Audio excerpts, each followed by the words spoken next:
참 어려운 이 시장 속에 치열하게 살아남아서 너희를 참치 먹으러 가자 참치요.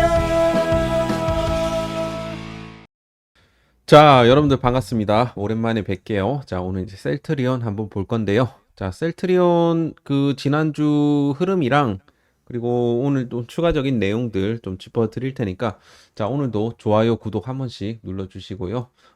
좋아요 한 번씩은 꼭 부탁드리도록 하겠습니다. 시청료라고 생각하시고 그래도 오늘 좋은 정보 많이 드리기 위해서 준비를 했으니까 좋아요 한 번씩 부탁드리도록 하겠습니다. 자, 이제 셀트리온 관련해갖고, 이제 미국, 유럽, 이제 신제품 출시, 뭐, 직판에 대한 영향력이 커진다, 뭐, 요런 내용들 지금 나와주고 있습니다. 그래서 이제 고마진 제품, 관련해갖고, 실적을 향후 이제 계속해서 좀 견인해 나가겠다. 이러고 나서 이제 신제품에 대한 이런 추가 성장 동력도 살아있기 때문에, 아무튼 셀트리온 같은 경우는 그래도, 성장주로서 잘 가지는 않지만 그래도 지금 삼성전자도 치고 올라가고 있기 때문에 셀트리온도 충분히 치고 갈 수 있는 그런 이제 분위기가 지금 현재 형성이 되고 있다. 그래서 이번에 그 매크로한 부분들로 봤을 때 그 이번에 그 뭡니까? PPI가 발표가 됐는데 제가 이제 이거는 텔레그램에서 제가 말씀드리긴 했는데 그 PPI가 생각보다 좀 그 상회하는 수치가 나왔단 말이에요. 예상치가 0.2%였는데 0.9%가 나왔습니다. 7월 달에 생산자 물가 지수가. 뭐 실업 수당은 뭐 그냥 어느 정도 그냥 대충 나왔고. 어쨌든 지금 생산자 물가 지수가 이렇게 나왔다는 것은 지금 2022년 그 3월 이후에 최대 폭이 상승이 나온 거예요. 근데 이제 우리가 뜯어봤을 때 어디서 많이 나왔냐? 이 포트폴리오 매니지먼트에서 많이 나왔다는 거죠. 5.8% 정도 상회했어요. 그런데 이게 지금 포트폴리오 매니지먼트 같은 경우는 이 금융자산 가치 상승에 따른 이런 수수료와 관리비 인상에 대한 영향이라고 볼 수가 있겠는데 요거 같은 경우는 좀 일시적입니다. temporarily. 일시적인 현상이라는 거죠. 결국에는 그 다음 달 PPI는 무난무난하게 이제 나올 거라는 거죠. 결국에는 지금 이로 인해 갖고 뭐 이번에 이제 B컷이 안 나온다 이런 얘기가 나와주고는 있지만 글쎄요. 저는 뭐 그렇게까지 해석할 거는 아니라고 생각을 했습니다. 그래서 이번 데이터로 뭐 스몰 컷 가능성도 물론 커지긴 했지만 이런 이 다음 CPI나 뭐 PC 분야에서 유사한 패턴이 확인이 되면 B컷 가능성도 일부 회복될 거라고 보고 있다는 거죠. 그래서 저는 만약 이로 인해 시장이 빠졌다라고 하면 기회라고 이제 봤다라는 거죠. 그래서 어쨌든 그런 부분들로 있으면 만약에 B컷에 대한 기대감이 생기면 제약바이오 투심 들어올 수밖에 없습니다. 그렇기 때문에 그 부분을 우리가 좀 참고를 해볼 필요가 있겠습니다. 그래서 그것과 더불어 갖고 지금 올해 이제 남은 기간 그리고 내년 이 미국과 유럽 신제품 출시가 예정되어 있고 실적이 조금씩 이제 좋아지기 시작할 것이다. 그래서 직판의 효과가 아직까지는 그 미국에서 막 크게 뭐 다이나믹하게 막 펼쳐지고 있진 않지만 조금 느려요. 우리가 그 사측이 예상했던 것보다 조금씩은 이제 느려지고 있는데 이제 언제이냐의 문제지. 우리가 이제 진펜트라에 대해서 좀 우려하고 있는 부분들이 분명히 있거든요. 그렇기 때문에 우리가 조금은 좀 인내를 하고 좀 볼 필요가 있지 않을까 그렇게 좀 생각이 되는데 주주로서는 좀 답답하실 수 있다라고 생각하지만 그래도 그런다고 빨리 뭐 그걸 뭐 한다고 셀트리온 주가가 올라갈 것도 아니기 때문에 우리가 차분하게 지금은 좀 볼 필요가 있겠습니다. 그래서 하여튼 이런 시장에 대한 마켓 쉐어가 조금씩은 이제 올라가고 있다라는 점을 우리가 긍정적으로 이제 볼 수가 있겠죠. 그죠? 자, 그리고 이제 우리의 이 아픈 손가락에 대한 내용을 좀 말씀을 드릴 건데 진펜트라가 2분기 기준으로 매출 230억을 기록을 했고 지금 상반기 누적 매출이 360억에 불과했습니다. 지금 분기별로 뭐 1,000억 원까지도 막 예상을 했는데 연초 제시했던 5천억에 비해서는 보잘것없는 성적이긴 해요. 그래서 지금 셀트리온 같은 경우는 올해 이제 가이던스를 상당 부분 낮췄고요. 그러니까 5천억 원에서 한 3천억 수준으로 지금 낮춘 상황이에요. 그죠? 그리고 지금 증권가에서는 연간 이제 매출 그 진펜트라에 대한 매출 추정치를 1,500억 수준으로 낮췄습니다. 대폭 낮춘 거예요, 사실. 저는 오히려 이게 더 좋다라고 생각을 하는 게 이러다가 조금 더 1,500억보다 더 나와주게 되면 이건 그래도 다시 시장은 좀 반응할 수가 있기 때문에 제가 봤을 때는 오히려 이게 나은 거라고 생각합니다. 오히려 증권가에서 좀 하회하는 그런 추정을 하게 되면 오히려 우리 입장에서는 나쁘지 않다. 오히려 기대감만 팍팍 심어주고 이런 게 더 안 좋은 거예요, 사실. 그죠? 셀트리온이 그 실적을 추적하는 것처럼 그런 식으로 너무 기대감만 채워주면 안 됩니다. 이게 면밀한 좀 분석을 사측에서도 해야 된다라고 생각을 하고 주주들한테 기대감만 음퍽 심어주고 그걸 보고 이제 분석하는 저의 입장에서도 솔직히 말해갖고 죄송스럽기도 해요. 아니 저는 이제 회사 측이나 뭐 증권사가 주는 이런 가이던스에 따라갖고 이제 분석을 하는 사람인데 그걸 갖다가 물론 뭐 제가 그 추정치에 있어갖고 뭐 동의를 한다 안 한다 부분은 말씀을 드렸지만서도 그래도 이번 거는 너무 좀 괴리율이 좀 컸었거든요. 그렇기 때문에 지금은 조금 더 사측에서 좀 신중하게 그 좀 추정을 좀 해줬으면 좋겠습니다. 자, 그래서 하여튼 뭐 그로 인해 갖고 막 이번에 막 속았다 이런 반응들도 많이 나오고 그로 인해 갖고 주가가 하방으로 내려가는 그런 이제 효과가 나왔거든요. 결국에는 이게 참 진펜트라라는 친구가 기대감도 많이 심었지만 아픈 손가락이 되어 버렸어요. 그러니까 결국에는 이 셀트리온이 참 이게 이렇게 큰 회사도 이 미국 유통 구조에 대한 그 이해가 부족했다라는 것을 이번에 다 들통 나버린 거예요, 사실. 그러니까 PBM 등재 이후에 보험사 등재까지 통상 한 8, 9개월 걸리는데 이번에 좀 상대적으로 좀 빨리 등재가 됐다고 해서 좀 이거를 추정치를 대폭 끌어올린 거거든요. 그런데 하여튼 이 부분들로 인해 여러 가지 이제 비용들이 들었을 것이고 내부적인 사정은 물론 있다라고 생각을 하지만 직판에 대한 부분들도 하면서 거기에 따른 또 비용들도 꽤나 들었을 거란 말이죠. 그래서 하여튼 이런 부분들이 좀 실적 추정에 좀 실패를 한 게 아닌가. 그러면서 이 투자자들의 어떤 신뢰가 좀 꺾인 게 아닌가. 그렇게 좀 생각이 된다라는 겁니다. 그러면 향후 이거는 이제 개선 가능성이 없을까? 오히려 이제 보험사 이제 등재는 일단 뭐 완료가 되었고 이제 유럽에서는 그래도 성과가 같은 방식으로 나와주고 있는 만큼 미국에서도 이제 점진적으로 성과가 나올 거예요. 다만 그 시점이 조금 딜레이가 됐던 거지. 그래서 하여튼 이 기대감만 너무 좋다라는 소리죠. 그 최근에 뭐 또 그리고 이제 현지 생산 능력을 확보하기 위해서 일라일리 공장 인수 추진을 또 시작하고 있고 이로 인해 갖고 앞으로 이 관세에 대한 이런 충격을 상대적으로 좀 흡수를 할 수 있고 공급망에 대한 이런 안정화라든지 이런 제조 원가 절감이라든지 시장 대응력 강화 이런 것들이 충분히 셀트리온은 생길 수가 있을 겁니다. 그리고 지금까지 뚫어놨던 이런 PBM들을 적극적으로 활용해 갖고 이런 이제 보험사 등재 라인이라든지 이런 부분들을 늘려갖고 환자에 대한 이런 접근성을 좀 늘리는 이런 부분들이 좀 있다 보니까 진펜트라는 오히려 이미 좀 그 미국 보험 시장에서는 지금 좀 커버리지를 계속해서 좀 확대해 나가는 그런 과정이니까 충분히 뭐 좋아질 거라고 보고는 있습니다. 뭐 그리고 이제 진펜트라 이후에도 뭐 앱토즈마라든지 이런 기타 바이오 시밀러 이 확장군에 대해서도 우리가 기대를 해볼 수가 있고요. 그죠? 하여튼 그런 부분들이 좀 있습니다. 그래서 우리가 좀 향후 이제 봐야 될 부분은 뭐 CBS 헬스케어라든지 그리고 옵tum RX라든지 뭐 시그나 이런 쪽에서 뭐 티어라든지 이런 사전 승인 요건에 대한 이런 완화 이렇게 되면서 포뮬러리로 좀 업데이트 되는 여부 이런 것들을 우리가 계속해서 관찰을 해볼 필요가 있을 것이고요. 그리고 이제 경쟁사 지금 확대 이슈가 조금 있긴 합니다만 이게 이제 부진의 본질인지 여부는 우리가 이 지켜봐야 될 부분들이 좀 있다. 그래서 셀트리온이 과연 이제 마케팅적으로 이 성과를 좀 보여줄 수 있을까?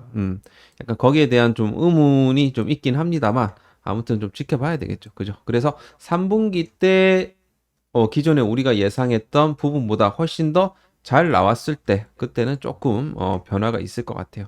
그래서 아픈 손가락 진펜트라 오늘 이제 얘기를 좀 했고요. 그리고 이제 셀트리온의 이 자사주 매입, 굉장히 뭐 계속해서 좀 자사주를 매입을 하고 있는데, 뭐 여러 가지 뭐 겉으로 나왔던 뭐 이런 그 주가 안정화라든지 이런 주주 환원, 그거는 이제 가장 이제 초보 단계에서 우리가 짚어봐야 되는 그런 이슈고요. 그리고 뭐 나스닥 상장 시나리오와 연결을 제가 워낙 많이 말씀을 드렸고, M&A라든지 이런 전략적 제휴 활용, 이것도 마찬가지입니다.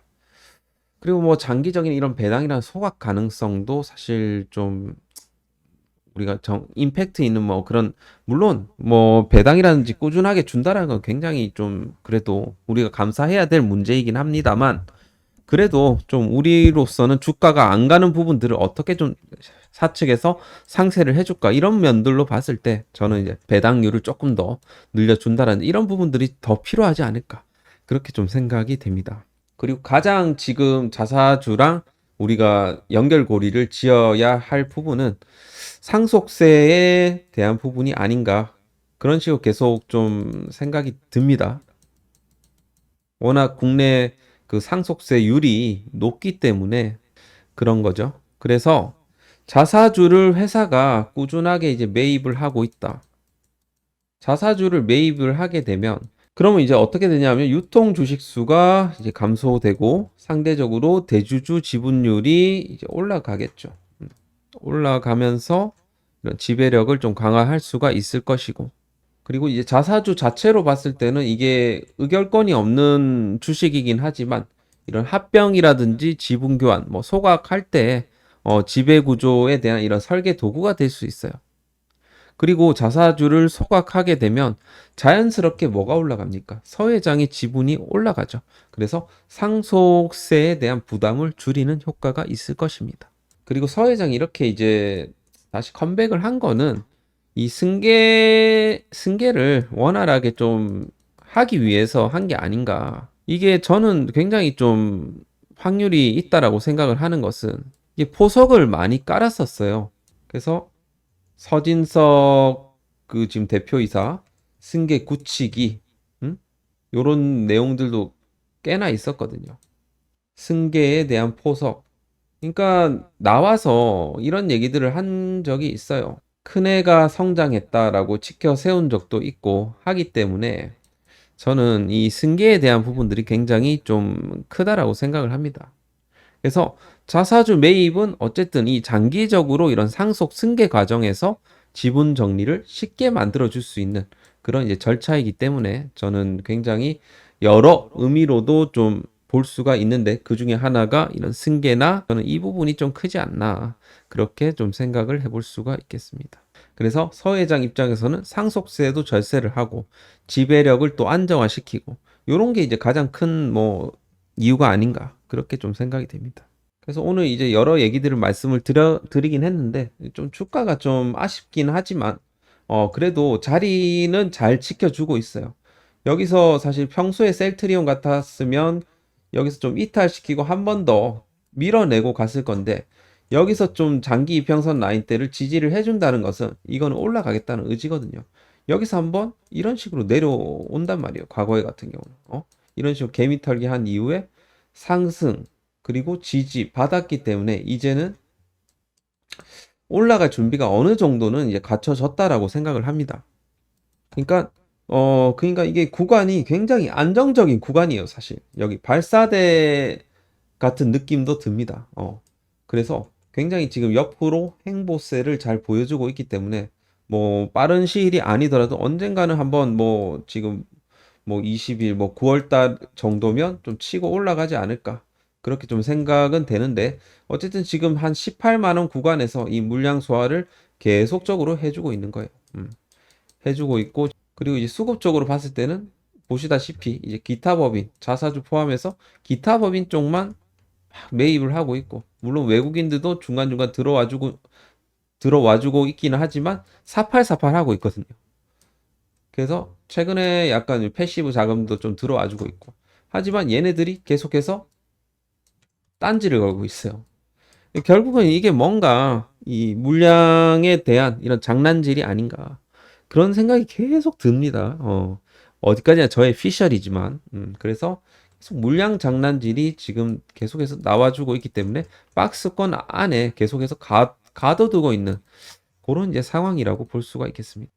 자, 그래서 뭐 공매도 부분도 뭐 최근 들어갖고 35%까지 올라갔던 상황이 생겼는데, 그래도 공매도가 이렇게 나왔던 거에 대비했을 때는 주가가 그래도 굉장히 좀 선방을 해주는 그런 이제 모습을 보여주고 있기 때문에 향후 좀 탄력 있게 올라갈 때는 올라가지 않을까. 그렇게 좀 생각이 됩니다. 그리고 최근에 이제 심상치 않는 좀 매집이 좀 들어왔는데, 이 메리츠라는 이 증권사, 메리츠 자산운용, 메리츠 증권, 뭐 하여튼 이 창구를 통해서 63만 9천 주가 매수가 들어왔는데, 사실 이거는 단순히 그냥 외국인이라기보다 저는 이 기관들이 가능성이 높다고 생각해요. 기관이나 이런 자산운용사, 그죠? 헤지 펀드 이런 애들일 수 있다라고 생각을 합니다. 헤지 펀드까지. 물론 이제 외국인 투자자들도 이 메리츠 창구를 뭐 이용을 하기도 하지만 왠지 좀 이번에는 뭐 헤지 펀드 같은 이런 좀 운용사라든지 자산 운용사 약간 기관들의 좀 자금들이 들어온 것 같습니다. 그러니까 결국에는 뭐 물론 일부 뭐 개인이 뭐 의뢰를 해갖고 한 것 같지는 않아요. 그래서 저는 이제 기관 물량일 가능성이 굉장히 높다라고 생각하는데, 이 물량이 사실 지금 단기적인 하방을 좀 지켜줬다라고 볼 수도 있을 만큼 최근 들어가고 굉장히 많은 물량들을 매집을 했어요. 그래서 요게 좀 되게 수상하거든요. 그래서 메리츠의 어떤 수급을 좀 뭔가 최근에 어떤 매수의 주체로 생각을 하고 계속해서 이 친구의 수급의 동향을 우리가 좀 지켜볼 필요가 있습니다. 자, 그래서 요거는 계속해서 봐 드릴 테니까 이런 메리츠 창구도 우리가 계속해서 눈여겨 보시면서 보자는 거죠. 다음 주 이제 셀트리온 같은 경우는 주봉상으로 다시 여기 장기 이평선을 회복해 줬기 때문에 다시 한번 이런 식으로 양봉을 이제 내어줄 것인지 그 부분을 다음 주에 체크를 하자는 겁니다. 양봉을 좀 내어줄 가능성이 있다라고 생각을 하는 것은 이제 좀 있으면 금리에 대한 결정들이 날 것이고, 그리고 이제 하반기 이제 3분기에 대한 이런 실적에 대한 아웃라인들이 어느 정도 이제 잡힐 거란 말이죠. 그리고 호재 이슈도 나와줄 수가 있을 것이고, 그죠? 1112 공장에 대한 이런 인수 이슈도 있을 것이고, 그리고 22일부터 24일 뭐 그 경제 사절단도 이제 투입이 되기 때문에 이 부분에 있어서 투심이 나와줄 수 있는지를 우리가 좀 지켜보면서 다음 주에 대비를 하면 될 것 같습니다. 그래서 여러분들 항상 파이팅 하시길 바라겠고, 제가 이런 식으로 뭐 SN경제연구소 정보방에서 뭐 시황도 드리고 이런 거 경제 데이터 나오면 해석도 해드리고 무료 추천주들도 드리고 있으니까 여러분들 꼭 들어오셔갖고 매매하실 분들은 좀 매매하시면 될 것 같고, 무료이니까 무료 매매하시면 될 것 같습니다. 그리고 마음에 드시면 나중에 뭐 이렇게 멤버십도 가입하시고 하시면 좋을 것 같습니다. 자, 오늘 영상은 여기서 마무리하도록 하겠습니다. 좋아요, 구독 한 번씩 눌러주시고 오늘 고생하셨습니다. 감사합니다.